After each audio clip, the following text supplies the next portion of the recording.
suis Héloïse, donc ça fait 8 mois que je travaille ici à la DMR en tant qu'assistante de secteur. Les missions de l'assistante de secteur, c'est principalement l'organisation et la planification des interventions des aides à domicile, tout en respectant la législation du travail, la gestion de tout le quotidien avec les arrêts, les hospitalisations, les modifications de planning puisque ça change tout le temps, les plannings sont que prévisionnels. Les contacts principalement qu'on a avec donc, les personnes qu'on accompagne, ça va être principalement lorsqu'ils ont besoin de modifier des interventions, enfin des horaires d'intervention, lorsqu'ils sont hospitalisés, quand ils veulent savoir à quelle heure est l'intervention, voilà, ou qui.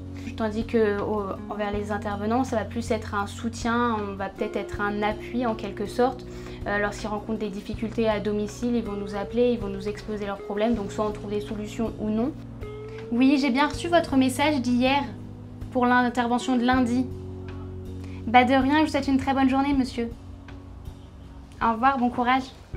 Du coup, les qualités pour être assistante de secteur, je pense qu'il faut être un maximum organisé parce qu'on a beaucoup d'imprévus, donc il faut qu'il y ait quand même une organisation de base pour justement gérer cet imprévu. Prendre du recul dans le sens où rien n'est acquis, on a toujours à apprendre de tout et de tout le monde. Moi je sais que je me relais beaucoup avec les intervenantes quand je sais pas parce que je ne peux pas tout savoir et ben je leur demande et vous pensez que c'est mieux, qu'est-ce que je peux faire au mieux, quand, voilà. Moi ce que j'aime c'est qu'on est autonome, on a nos tâches au quotidien mais on est quand même laissé en autonomie et moi c'est ce que j'aime dedans. Ensuite, aucune journée n'est pareille, il y a jamais, on a encore une fois nos tâches, mais il n'y a pas de routine dans notre travail, c'est vraiment la gestion de l'imprévu tout le temps.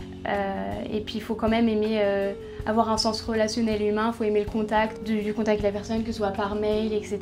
Donc je pense qu'il faut être comme ça, empathique.